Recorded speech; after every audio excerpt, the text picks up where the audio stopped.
proses identifikasi terhadap jenazah yang tanpa identitas ini kita bisa awali dengan penjelasan bahwa kejadian-kejadian ditemukannya jenazah yang tanpa identitas itu bisa dari berbagai sumber.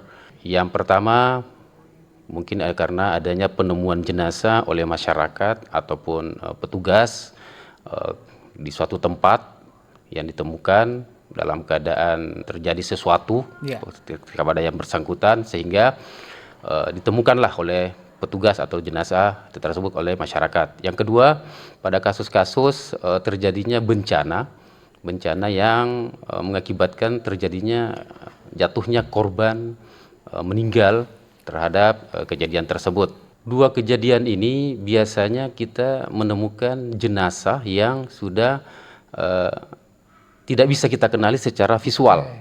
Identifikasi kasat mata ini menjadi terkendala pada kondisi-kondisi jenazah yang sudah tidak bisa dikenali pada keadaan sudah terjadi pembusukan ataupun kondisi jenazah dengan keadaan tertentu yang visualnya sudah tidak bisa kita laksanakan identifikasi. Oleh karena itu kami di kepolisian, khususnya di bidang kedokteran dan kesehatan yang membawahi rumah sakit juga, Rumah Sakit Bayangkara, penemuan terhadap jenazah yang tanpa identitas ini kami akan melakukan proses identifikasi dengan ada dua metode. Yang pertama, penentuan identitas seseorang atau jenazah ini kita lakukan secara saintifik, secara ilmiah dengan panduan ataupun protokol DVI.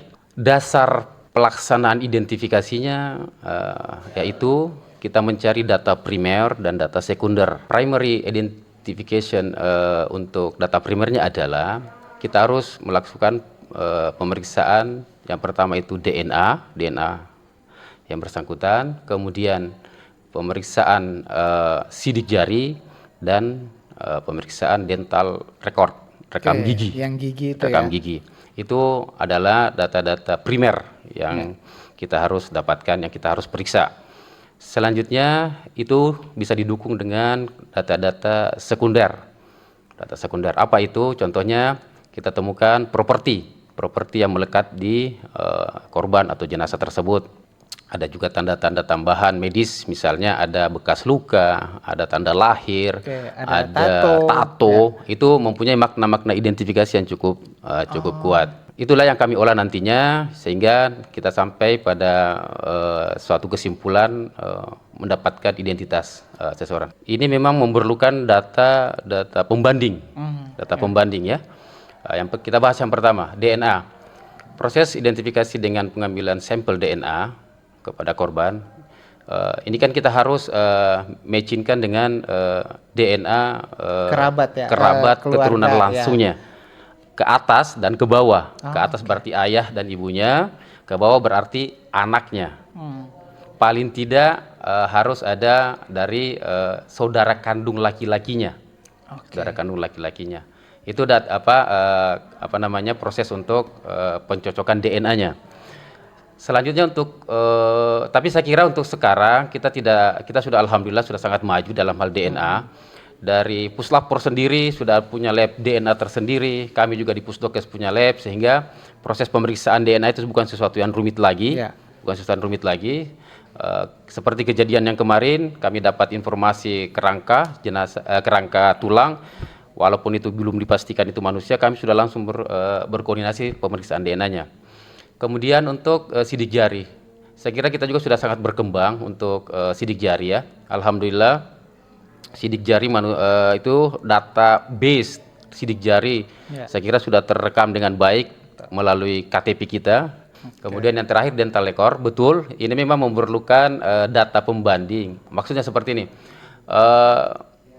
dental record ini mempunyai nilai identifikasi jika jenazah atau yang korban ini mempunyai riwayat pemeriksaan gigi sebelumnya. Korban dinyatakan dideklar bahwa ini teridentifikasi dengan seseorang atas nama A.